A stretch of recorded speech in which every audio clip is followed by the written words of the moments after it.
akin, hindi ako magre-resign. Kung meron kayong impeachment, edi i-impeach ninyo ako. Pero hindi talaga ako aalis kung saan ako nilagay ng mga tao kasi tiwala nila yung binigay nila sa akin. Kahapon lang siya sinabihan ng mga abogado niya na yung anak mo nag-declare na tatakbong Pangulo. At nagbigay siya ng note, napaka-ikli na note at pinadala sa akin nung abogado. Pwede po kaya nating malaman kung hindi ito ay personal, mensahe niya at encouragement niya sa inyo po. Grabe ito mga ka-update. BP Sara inilantad na may babala siya, may hamon ho siya dyan sa gobyerno ni Marcos Jr. na kahit latag-latagan ho siya ng mga impeachment complaint, lahat mga kabit haharapin niya ho ng diretsahan. Hindi lang ho yan ang ating pag-uusapan dahil dito mismo mga kabit sinabi ho ni BP Sara na may mensahe si FPRRD sa kanyang pagtakbo bilang presidente o pangulo ng ating bansa. Kaya mga kabit wala na ho tayong paligoy-ligoy pa. Kung bago lang ho kayo sa ating channel, isang like, isang share, isang subscribe lamang kung malaking tulong na yan. Kaya mga dit, sabay-sabay tayo magkomento, mag-react dito sa mga naging pahayag ni BP Sara. Kaya mga dit, wala na ho tayong paligoy-ligoy pa. Meron akong dinagdag na gagawin ko at yun yung pagpipresenta sa aking sarili para sa taong bayan na tumakbong Pangulo. Kaya pinatanggal ko yung seal at yung flag ng Office of the Vice President. Yung itim naman ay kulay ng protesta. Protesta laban sa administrasyon ni BBM, ni Marcos. So yun yung kulay na napili namin noong 2025, noong tumakbo yung mga senators ng PDP laban. Napili ni Senator Amy Marcos din, itim, dahil yun yung nararamdaman ko nagluluksa dahil bakit umabot na sa ganito yung bayan natin, and nagluluksa dahil napakadilim noong nakikita kong kinabukasan natin sa administrasyon ni BBM. Nabanggit nyo dun sa speech nyo, it took you 47 years to understand my life was never meant to be mine. Anong turning point ninyo at nasabi ninyo na inabot pa kayo ng 47 years? Yung turning point ko na tinanggap ko na yung kagustuhan ng mga tao na tumakbo akong Pangulo, yun yung napansin ko, narinig ko sa mga nakakausap ko na mga hindi ko kilala. Halimbawa, pumupunta ako ng, sabihin na natin, sa Masbate o sa Samar o eto lang, bago lang, galing ako sa Zamboanga City. Merong mga tao na hindi naman nila ako kilala. Alam nila si Sara Duterte ako, pero hindi nila ako kilala bilang isang kaibigan o isang tao. Tapos nagsasabi sila, lumaban ka. Nagsasabi sila ng ganon. At napapansin ko na simula noong 2022, bago mag-eleksyon, bago mag-file ng candidacy, ganun na rin yung sinasabi ng mga tao tumakbo kang Pangulo. Pero syempre ako, hindi ako nakikinig doon kasi paniwala ko noong panahon na yon, dapat ako tumakbong alkalde ng Davao. Tapos nung nirecruit ako para tumakbong vice president, naisip ko, okay, sige, gagawin ko to para sa mga pagtutuloy ng proyekto ni dating Pangulong Duterte at syempre na rin para sa kagustuhan, ibigay yung kagustuhan ng mga tao. Hindi ko man naibigay na tumakbo akong presidente, pero nabigay ko sa kanila na tumakbo akong vice president. At ito nga ma'am, nabanggit nyo rin yung Proverbs 19:21, di ba po? Gaano kahalaga ang faith sa inyo para tumakbo ngayong 2028? Mahalaga siya sa akin kasi maraming pangyayari sa buhay natin na hindi siya napapaliwanag ng kahit ano. Bigyan ko lang kayo ng example ng buhay ko, no? Sabi ko sa sarili ko nung batang-bata pa ako, gusto ko maging doktor. Naging abogado ako. Noong 2006, meron akong pagkakataon na bumalik mag-aral ng medisina. Pero hindi nangyari yon. Noong 2013, nabigyan ako ulit ng pagkakataon pumasok ng school, pero hindi siya nangyari. Tapos, sige, tanggap ko na. Naging politiko ako, hindi ako naging doktor. Gusto ko maging 3 consecutive terms na mayor. Para sa akin, napakalaking achievement nun, napakalaking accomplishment nun bilang isang politician. Sunod-sunod, 9 years kang iboboto ng mga tao pabalik sa isang opisina. Tapos, hindi man nasunod yun. Naging 1-term mayor ako. Tapos binigyan ako ng pagkakataon na tumakbo for Congress. Hindi din ako tumakbo kasi ayaw ko din. Pero sabi ng mga tao, tumakbo ka ng member of the House of Representatives. Sabi ko, ayaw ko. Babalik na lang. Tama lang naman ho yan mga ka-update na hindi ho siya, alam niyo na, tumakbo dyan sa pagiging congressman. Bakit ho natin nasabi kahit na hindi ho siya tumakbo?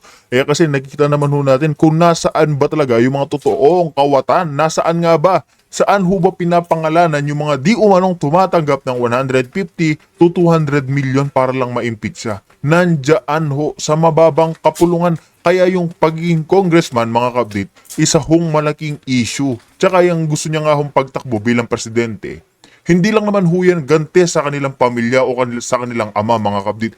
Tandaan ho natin, gaganti lang ho yan si BP Sara dahil nga ho sa ginawang matinding korupsyon ng gobyerno ni Marcos Jr. Isa pa, tignan niyo ho, dinadawit, iniipit siya sa 125 confidential funds. Samantalang yung presidente, mga ka-update, ngayong taon lamang na ito, 2026, kapasok-pasok ko ng taon, meron na ho agad siyang 4.5 billion confidential funds na ipinasok. Ganyan din ho yung mga kasunod na taon.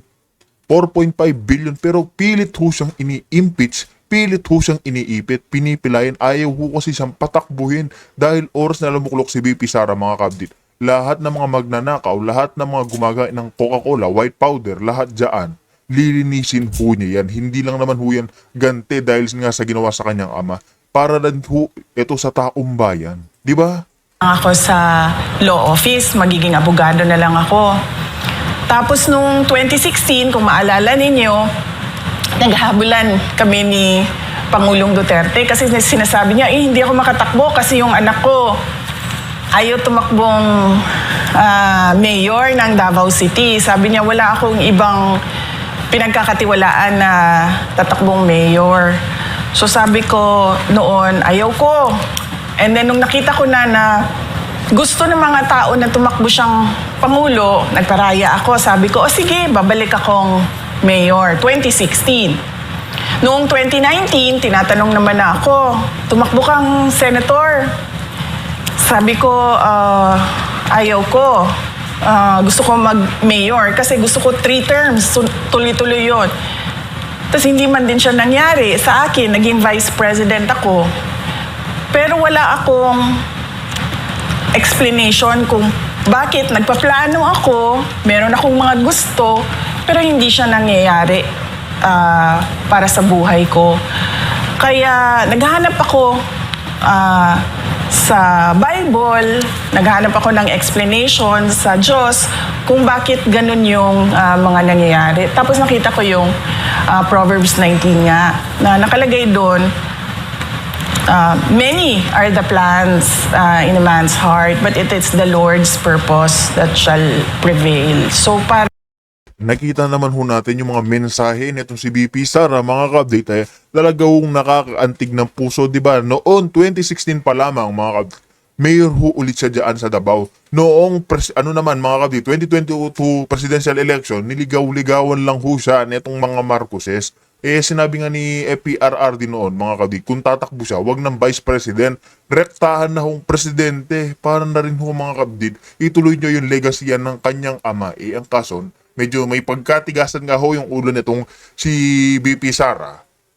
Nakipagkampi ho siya dito kay Marcos Jr. matapos nga ho yung, alam nyo na, pangangampanya yung gusto ho siyang patakbuhin bilang vice presidente. Yan din ho yung sinabi ni Manong Chavit na kung oras na magtapat itong si BP Inday, si Bongbong Marcos bilang presidente ng Pilipinas noong 2022 election, hindi ho mananalo si Bongbong Marcos. Kaya yung ginawa ho nila, mautak ho sila mga kabdit, nakipagkampi ho sila dito sa ating BP Sara. Tignan nyo, katapos ng eleksyon silang dalawa ho yung nanalo, magkakampi. Pero ano hong ginagawa sa kanya ngayon? Ginigipit ho siya. Yan ho yung malaking pagkakamali na tinanggap ni BP. Yung nagpaligaw, alam nyo na, ginamit lang ho siya. Di ba? Parang napaka-appropriate niya na Bible verse sa mga nangyari sa buhay ko. And syempre, paniwala ko, yan din ang nangyayari sa buhay ng ibang tao na parang plano sila ng plano pero iba yung nangyayari sa buhay nila. So you think, VP, noong 2022, people are really clamoring na maging presidente ka ng Pilipinas, number 1 ka, at yung decision mo to run ng vice president, konektado rin dito sa destiny na itong sinasabi mo. Yun na. Hindi ko siya ma-explain. Pero baka yun nga yung plano talaga ng Diyos, diba? Kasi at that time naman, ni-recruit lang ako para tumakbong vice president. Tapos ang reason naman ng decision ko tumakbong vice president ay dahil, yun nga, yung plataforma namin ay continuity and unity. Ibig sabihin, itutuloy yung mga magandang nagawa ng Duterte administration. At Ayan mga kabdi, tulad ho ng ating sinabi, nirecruit o alam nyo na, nililigawan nga si BP Sara ng mga kapanahunan na iyon. Ang kaso nga, hindi niya ho sinunod si FPRRD na tumakbo bilang presidente. Yun ho, doon lang ho talaga siya nagkamali, na hindi ho natuloy yung legasiya ng ating FPRRD. Pero okay lang naman ho yung nangyari ngayon. Kasi sa 2028 presidential election, mga kabdi, nakikita naman na ho natin kung sino talaga yung luluklok, kung sino yung deserving na maging pangulo ng ating bansa. Ayan, nakikita na ho natin, nasa harap ng screen, mga ka-update nakikita rin natin, mga ka-update, yung mga milyon-milyon Pilipino sumuporta nagmahal kay FPRRD. Gayon din ho ang mangyari do kay BP Inday Sara. Samantalang itong sumuportang milyon-milyon kay Bongbong Marcos, mga ka-update, wala na. Huli niya na hong pagtakbo yan. Huli na ho ng mga Marcoses yung pagiging dyan sa politika, di ba? ibigay sabi ko nga, hindi ko man maibigay na tumakbong Pangulo, pero tumakbo ako on a national stage as Vice President. So parang pakiramdam ko noon, nabigay ko pa rin sa mga tao yung kagustuhan nila. Hindi ko ma-explain. On the hindsight, baka nga ganun ang ginawa ng Diyos para ihanda ako sa pagtakbo ko bilang Pangulo. So, connected din sa pangalawang tanong. So, sabi mo kasi hindi ka pinanganak para lang habulin ng happiness. So, kung hindi happiness, VP, ano ang mission mo talaga? Yung sinasabi ko, hindi happiness, palagay ko, hindi happiness ko kasi sabi ko nga, gusto ko maging doktor, hindi naman nangyari sa akin. Gusto ko maging 3-term, ito talaga hanggang ngayon, masakit sa loob ko ba na hindi ko masabi sa mga tao, oy, 3 consecutive terms ako na mayor. Kasi kung isipin mo, 9 years yun mas mataas pa yun kesa sa termino ng vice president. So, yung tiwala ba ng tao na ibalik-balik ka niya doon sa posisyon na yon, parang para sa akin napakalaking accomplishment bilang isang tao. So, hindi pa rin. Wala pa rin sa akin. So, ang tingin ko, hindi para sa akin ang magplano kung ano yung kagustuhan ko sa buhay ko. Ang para sa akin ay makinig sa Diyos at makinig kung ano sinasabi ng taong bayan. Kaya yun ang sinabi ko. Yung turning point ko, halimbawa, bababa ako kasi may bibilin ako sa 7-Eleven. Bibili akong kape.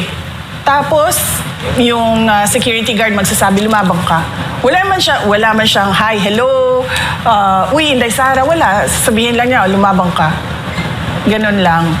At marami yun. Hindi lang isang tao ang naggaganon. So parang ako ba, nararamdaman ko na yung, kumbaga, desperation nila. Kasi namimilit na sila ng isang tao na nagsasabi din na ayaw ko yung buhay ng politiko. So parang ako, 47 years akong ganyan. One day, noong Christmas break, naisip ko, bigay ko sa mga tao yung gusto nila para sila maging masaya. So yung mission ko ay hindi yung kasiyahan ko, kundi kasiyahan ng mas nakararami. Actually, ma'am, ikiwento ko lang sa inyo itong mga nakaraang panahon. Na-frustrate po talagang tao kasi kita natin, tumataas ang bilihin. Alam na natin, most corrupt yung 2025 budget. Tapos inulit pa ngayon 2026. Lahat ng tao, tapos nagrarally, pero wala naman nangyayari. Talagang frustrated na. May point na nga sa kanila na ayaw na nila makialam sa politika dahil grabe. Kaya nung nag-announce po kayo, tuwan-tuwa talagang mga tao. Nabuhayan, parang salamat, may aayos na sa Pilipinas. Meron po ba sa part sa buhay ninyo, since pagtungtong ninyo, hindi tinuloy yung supposedly continuity, tapos inaraw-araw pa kayong banatan, meron po bang part sa buhay nyo na parang, ayoko na, suko na ako? Wala. Dito sa pagiging Yun. Vice President, walang nangyari na ganun sa akin. Kasi ang pinanghahawakan ko, yung bumoto sa akin yung 32 million na mga Pilipino na bumoto sa akin, na kapag sumuko ako, parang sila yung sumuko, parang napahiya sila. So, hindi ko gagawin yon. Kaya ako, noong binabanatan na ako, hanggang ngayon binabanatan pa rin ako, hindi talaga ako susuko. Kaya nga, di ba, yung iba, sabi nila na magre-resign na ito or i-impeach ka. Parang sa akin, hindi ako magre-resign. Kung meron kayong impeachment, edi i-impeach ninyo ako. Pero hindi talaga ako aalis kung saan ako nilagay ng mga tao kasi tiwala nila yung binigay nila sa akin. Ayan nga mga ka-update na kahit na anuhong pagtataboy, yung pandidiri sa kanya na mga alam nyo na yung mga ginagawang pambabaliktad ho sa kanya, hindi ho siya susuko. Kahit nalatagan nga raw ho siya ng impeachment, narinig naman ho natin mga ka-update na kahit latagan siya ng impeachment, sige, i-impeach nyo lang i-impeach, sige, ilatag nyo lang ng ilatag, lalabanan ho niya ng direktsahan, walang pandaraya. Ganyan ho dapat ang tamang, tingnan nyo yung binoto natin mga ka-update, hindi ho tayo nagkamali na inilukluko natin siya bilang Vice Presidente, na kahit gaano ho siya batikusin ng gobyerno ni Marcos Jr., gaano ho siya siraan mga ka-update, hindi ho siya tumitigil sa kanyang pagtatrabaho. Hindi ho siya sumusuko. Lahat ng pambabati ko sa kanya, lalabanan niya ho ng patas, pantay-pantay, yung kabalbalan ng administrasyon. Di ba? So, in consideration, yung issue ng pamilya, hindi ba kayo nababahala doon na sa deklarasyon nyo na ito, pwedeng mawalan kayo ng time with your family? Yung nakakaalam lang na mag-a-announce ako noong Miyerkules ay yung nag-edit ng Tagalog sa speech. Kasi hindi ako native Tagalog speaker, so medyo hirap ako mag-compose ng sentences sa Tagalog. Inedit niya yung speech ko. Siya, nakakaalam siya.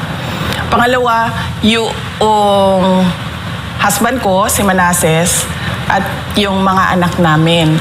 Kasi sinabihan ko na sila na tatakbo akong Pangulo. Lalo na yung mga bata, tinanong ko sila, may mga iniisip ba kayo? May worries ba kayo? May concerns ba kayo? May mga tanong ba kayo sa akin? Tapos binigyan ko sila ng mga ilang araw. Tapos binalikan ko sila, sabi ko, may tanong na ba kayo? Tapos pinag-usapan namin. Tapos binasa ko sa kanila yung speech noong Martes ng gabi. Binasa ko sa kanila yung speech at tinanong ko na naman sila ulit, meron ba kayong tanong sasabihin ko bukas? So alam na nila. At nasanay na rin sila sa nakaraan na 2.5 years na vice president ako na ano talaga, minsan nandyan, minsan wala. Tapos dumagdag pa yung nangyari kay dating Pangulong Rodrigo Duterte. So parang naka-adjust na yung mga anak ko sa trabaho ko. At paniwala ko, hindi na rin, kasi mas mature na sila ngayon, tumanda na yung mga bata simula noong 2022. So paniwala ko, maiintindihan na nila kung ano yung mga kailangan ko gawin para sa bayan. So, ibig sabihin po pala, walang nakakaalam na ibang politiko or any supporter, funder. Talagang sarili niyong desisyon ito dahil sa panawagan ng taong bayan sa inyo? Oo, walang kahit mga kapatid ko. Yung mama ko, sinabihan ko siya. Kaso hindi niya ata kasi naintindihan. Nagagawin ko na ngayon. Yun. Sinabihan ko siya, hindi para magpaalam, kundi para lang ma-inform siya. Pero yung nakakaalam talaga ng detalye, yung mga anak ko, tsaka yung asawa ko, tsaka yung nag-edit ng Tagalog sa speech. Pero may tanong din ng taong bayan kasi nung in-announce nyo to, galing po kayo sa The Hague kay Pangulong Duterte. Meron po bang sinabi sa inyo na nag-convince? Pilano nyo po ba? O wala po? Wala. Ang napag-usapan lang namin na politika doon ni Pangulong Duterte ay politika sa Davao City. Kasi binanggit ko sa kanya, kailangan na natin maghanda, sabi ko, for Davao City for 2028. Umuo naman siya. Sabi ko, gagawin na namin kung ano yung ginawa natin bago mag-2025. So, sisimulan na namin. So, yun yung napag-usapan namin. Pero national politics, wala kaming napag-usapan.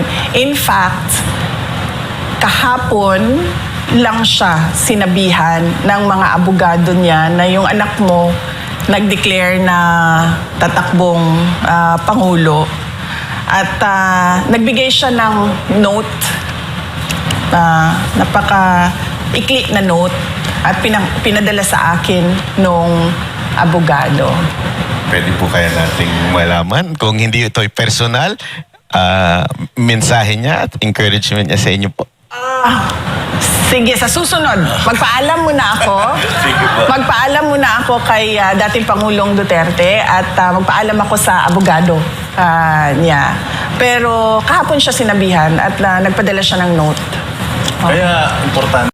Ayan mga ka-update, hintayin nun natin yung araw o oras na ilalantad ni BP Sara yung mensahe ni PRRD sa kanya patungkol sa pagtakbo bilang presidente ng ating bansa. Ayan mga update, magandang mensahe sigurado yan. Pero syempre mga update, hindi lang naman basta-basta yan. Panigurado at panigurado, malaman itong magiging mensahe ni PRRD. Kaya mga update, hintayin lang ho natin yan. Di ba? Interesado kaming malaman yon, VP, kasi siya din ang nagsabi na ang pagiging presidente hindi fit sa isang babae. Ano kung masasabi? Sa tingin ko naman sa lahat ng bagay, hindi lang sa pagiging Pangulo, ay walang gender consideration.